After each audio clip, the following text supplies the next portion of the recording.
It was an unusual day when my typically reclusive husband stepped outside, and the intercom blared unexpectedly. When I opened the door, I was met by my mother-in-law, who wasted no time with pleasantries. "Let's be honest," she said, her tone cutting. "My son has a well-paying job, while you're currently unemployed, spending your days aimlessly. This isn't a good match.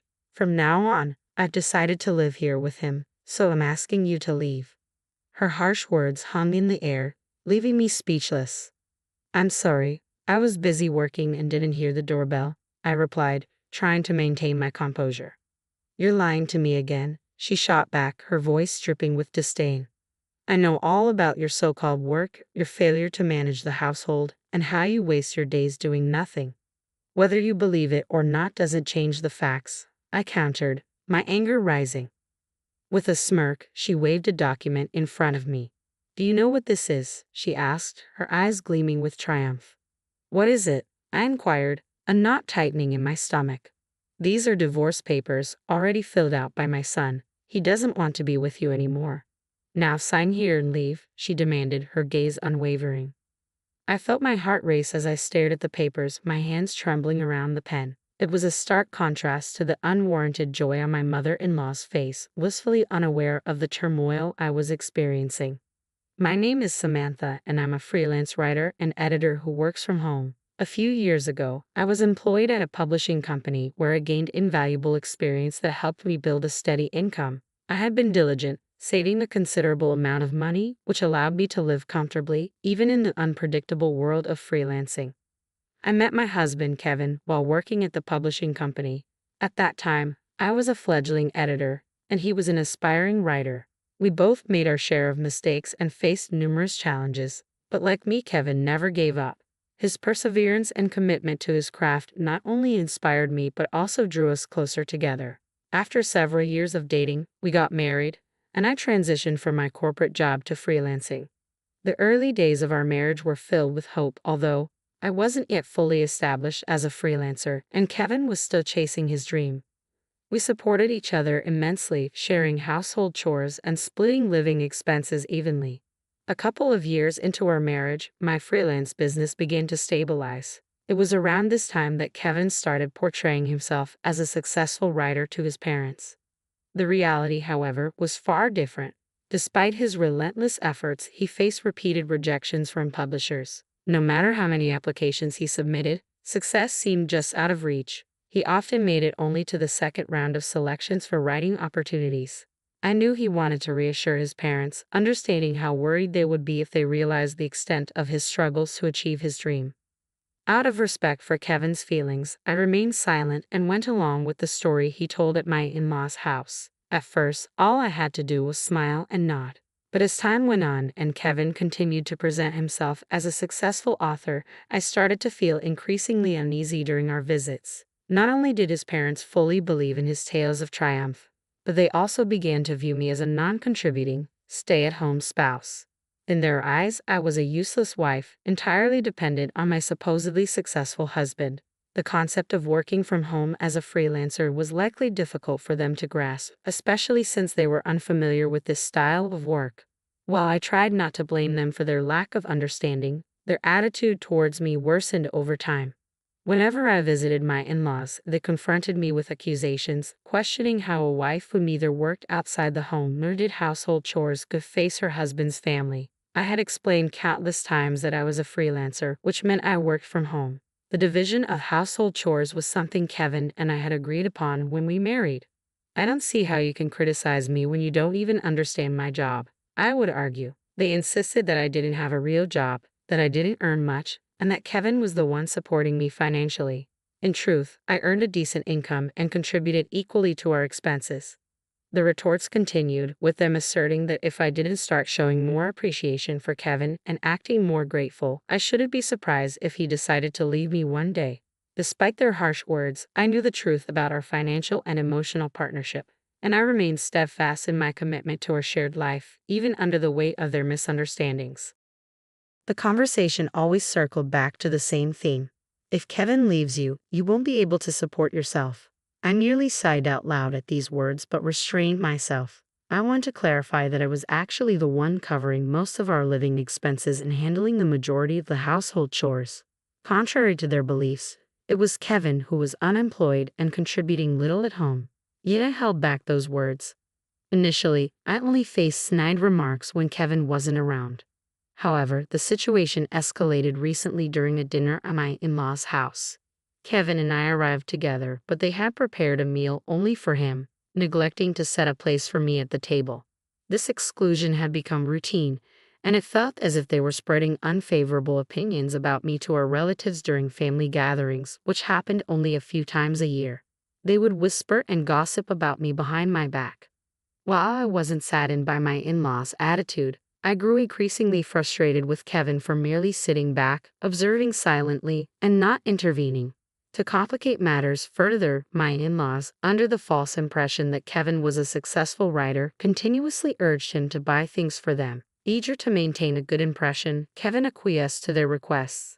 As a result, I found myself inadvertently spending nearly $22,000 a month on my in-laws, all drawn directly from my earnings. Kevin would take money from my bank account and wallet without my prior consent. At first, I turned a blind eye to the smaller amounts, but as the expenses ballooned, it became impossible to ignore.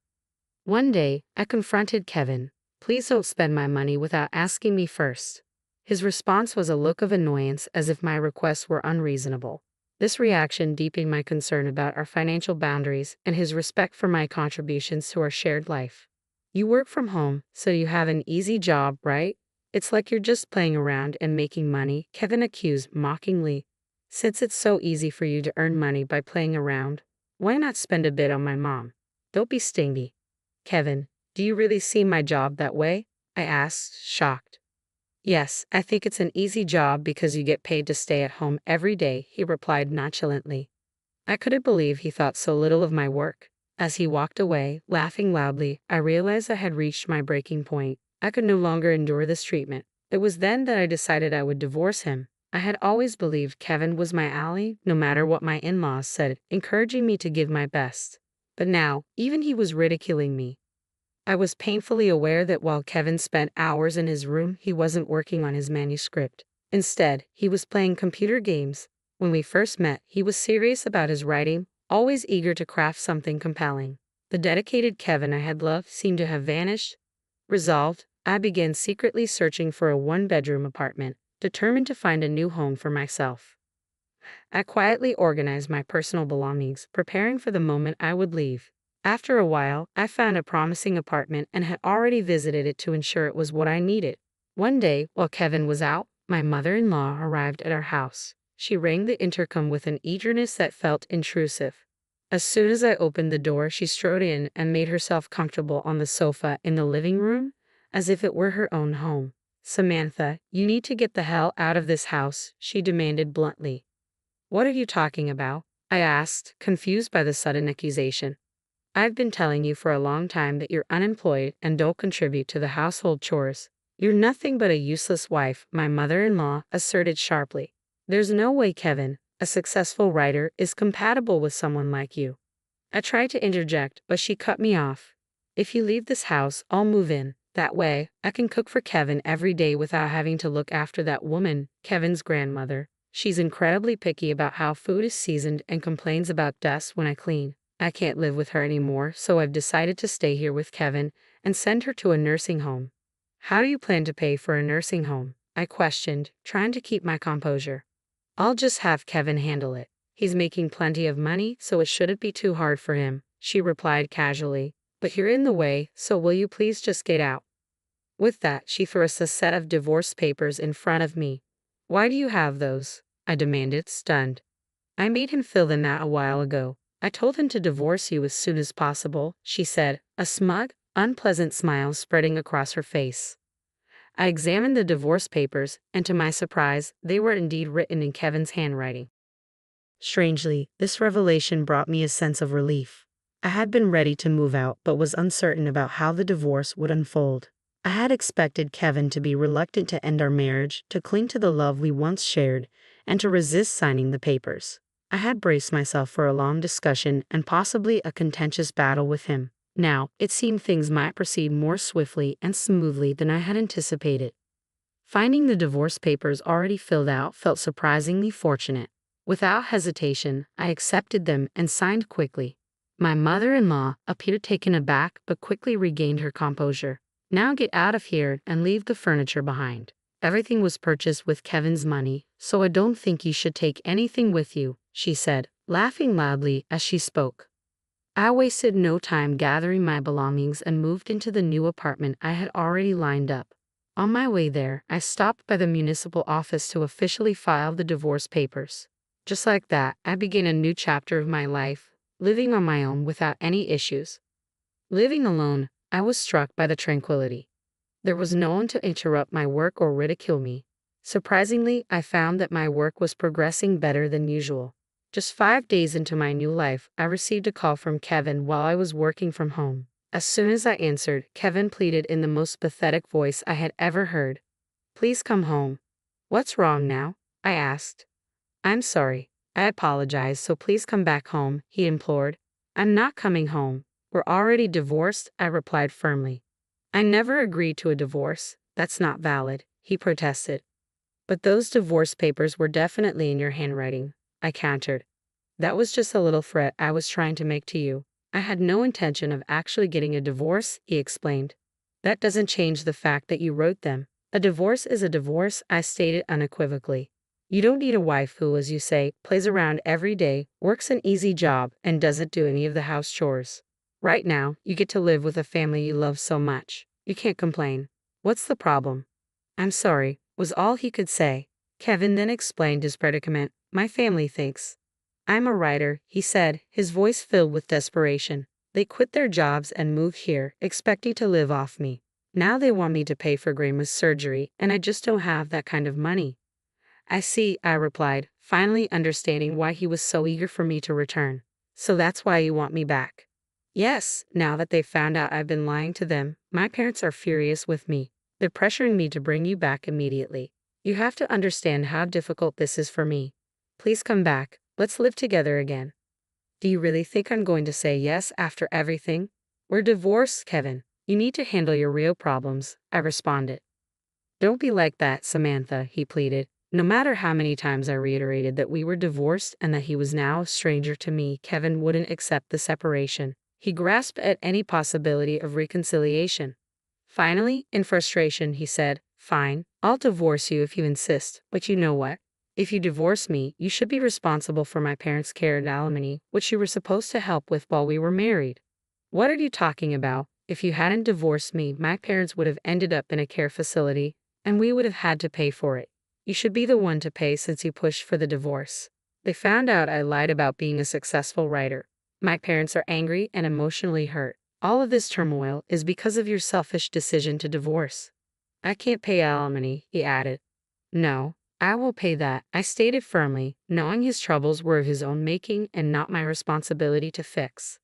I couldn't grasp what Kevin was trying to imply. When we were married, he'd have called me a jobless, worthless wife. I didn't know if it was his pride speaking or something else, but he was the one who lied about me and caused me pain. "Your parents and our relatives believed your lies and blamed me. I don't want to say this, but I was hurt far more than you are now. I'm not interested in someone who ridiculed me instead of defending me. If you need money that badly, why don't you take out a loan from a bank?" With those final words, I ended the call without waiting for Kevin's response. I immediately blocked his number and changed my phone. A few months later, I happened to pass by what used to be my in-laws' house. It had been sold and converted into a parking lot, leaving no trace of the once bustling household. As I stood there, a neighbor returning from shopping approached me. She shared that Kevin's family had been forced to move into an old apartment due to unemployment and financial troubles. Before they left, their constant arguing became well known in the neighborhood, she said. The fights were so loud they could be heard outside, disturbing the peace late into the night. Even the police had to be called a few times. She patted me on the shoulder, sympathizing. "You had a tough time too," she said before hurrying off. I turned my back on the remnants of my former in-laws' lives, reflecting on how Kevin's attempts to impress others with lies had spiraled out of control. He couldn't correct his falsehoods, and the gap between reality and his fabrications grew wider the more he lied. I never anticipated our story would end like this. The turn of events in my life proved to be much more interesting than any of the novels Kevin aspired to write. It's strange how small incidents can spiral into catastrophic endings, much like the plots he dreamed of penning. Yet it's ironic that Kevin, who wanted to be a storyteller, couldn't foresee this in his own life. The saying, "truth is stranger than fiction," really holds true here. I do feel a bit sorry for Kevin. He ruined his own life by lying to his parents and chasing after personal glory. But observing him has been a valuable lesson for me. I'm determined to learn from his mistakes, ensuring that I don't fall into the same traps he did. It's a poignant reminder of how crucial it is to remain truthful and avoid building a facade that could one day crumble disastrously.